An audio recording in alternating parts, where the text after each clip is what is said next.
what is it, 13 or 32 teams That's have met the report. of what, 85%? The threshold is okay, you can pretty much get back to normal.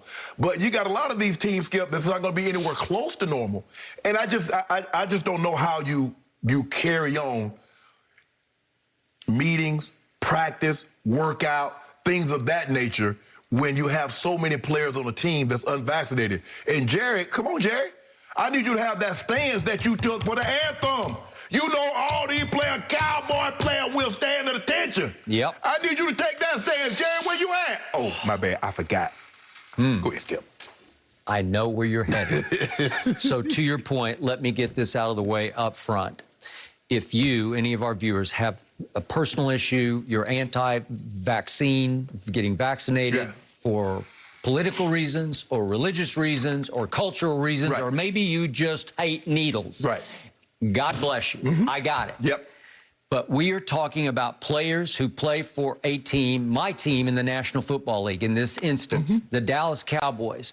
There is no bigger Cowboy fan out there, including me, than Michael Irvin. Yeah, he's bigger than you. He is even bigger than I, because he has no perspective whatsoever. Zero. It is Super Bowl or bust, Super Bowl, here we come. Every year is a Super Bowl year. He has little to zero objectivity. I'm going to go with zero objectivity until now.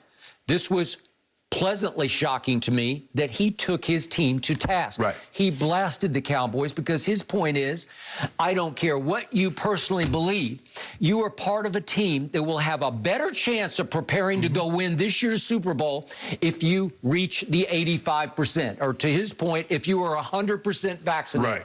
If every player on the roster gets vaccinated, the COVID rules, the protocol rules, allow you as a football team to prepare much more comfortably and easily and collectively than if you don't reach the threshold. Because if you don't, the rules are going to prohibit you from meeting together, from eating together, from doing a whole lot of things together. You're going to have to get tested far more often. You're going to have to wear masks everywhere you go within the facility. It's going to be a burden on you if you do not reach the threshold. And they have not. And Michael's point was that he learned from Jimmy Johnson at the University of Miami, and then again as a Dallas Cowboy, that nothing else in the world matters to you except winning this championship. And that, listen, I covered Michael Irvin. What have I told you before? I believe he was the greatest receiver overall in impact. Trust me on this. He was the leader of that dynastic run of Cowboy teams. And again, should they have won 5 in a row if Jerry hadn't fired Jimmy? Probably so. We don't have time to delve into all that. But it was a dynastic group that they had together. The leader, the rocket fuel of that team was Michael Irvin. And again, he couldn't lead himself off the field, but on the field, you better believe, on the practice field, in the weight room, in the huddle, on the sideline, he led that football team. You want to talk about a powerful, you know him as well as I do. Absolutely. He has huge charisma, and his whole being was completely dedicated to the process of winning Super Bowls. So listen, they don't have enough Michael Irvins on the team now. That's their problem. Because he did it with a rage, you know, like a crazed rage of, we are going to do this. I can't tell you how many times I was up or out there late at the practice facility talking to Jerry Jones like at 9 o'clock at night, and I'd be walking to my car, and here would Irvin be coming out of the weight room. Listen, he was a workout warrior, and everybody said he would come early and stay late practicing. Okay, so he had that. Again, I can't defend him off the field because he had his issues. Because as Barry Switzer used to teach, you play hard, party hard. That was, you know, to the victor goes the spoils, right? So you go win the championship, and then you go win the party. That was Switzer's idea, and Michael kind of went over the edge with that. But my point is, Michael's point is the point, that he's saying, hey, if you're a Dallas Cowboy and you do have a chance this year, and I'll give them, it's a long shot chance, but they have a chance. Some people are already picking them, I can't believe it, to win the NFC. I've seen several of the experts pick them to win the NFC this year over the Bucs, the defending champs. Okay, so can we agree they have some long shot chance? If everything clicked and they stayed healthy, do they have a chance? Sure, they have a chance because Dak is back.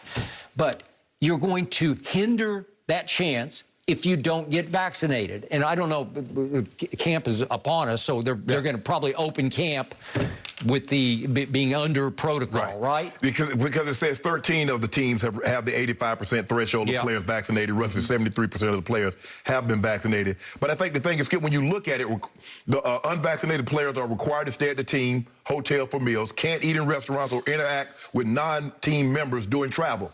Unvaccinated players, they can go out, they can leave the hotel. They can interact with family members. They can do things that and then you can't get mad. And I just saw the University of Indiana said everybody that comes back, faculty and students, must be vaccinated, and the federal courts upheld it.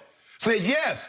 Well, you don't want to get vaccinated? You have to learn online. All right. Well, at some point in time, I believe employers, not just going to say, look, either you get vaccinated or we're going to have to find somebody that's willing to get vaccinated. I've seen several restaurant owners here in California, and by the way, we're back under a mask rule now. Yes. But they have said to employees, if you don't get vaccinated, I'm going to fire you because it's going to hurt my business. Yeah, Skip, I'm tired of wearing a mask for 4 hours on a plane. I'm in the airport, walking down the street in the restaurant. I'm tired of doing that. Okay, why are you having to do that? Because, I don't believe it. Skip, people got vaccinated for smallpox, for measles, for chicken pox, and didn't have a problem. Oh, they got seatbelt. I remember when they put I was old enough to remember when the seatbelt became a thing. I ain't wearing no seatbelt. Okay, guess what they started doing? They started finding them, and guess what? Click it a ticket. Come on, people. Okay, I am with you, but again, I respect the individual's belief, but those individuals aren't playing for the Cowboys or apparently working in a restaurant in California. But here's the thing, though, Skip. I believe the teams should, they said, look, guys, this is for the betterment of the team. Now, if there's a religious, if you haven't been vaccinated, because there are a lot of people, Skip, that didn't want to get vaccinated, they homeschool their kids. Okay, and that's what this course is saying. If there's a religious belief behind it, okay, fine, but it's kind of hard, Skip, when you play in an environment and you got all these other guys getting vaccinated. How do I meet? How do I get to a meeting where I got two guys that's vaccinated, but I got 7 guys that need to be in the room and 5 of them are unvaccinated? Okay.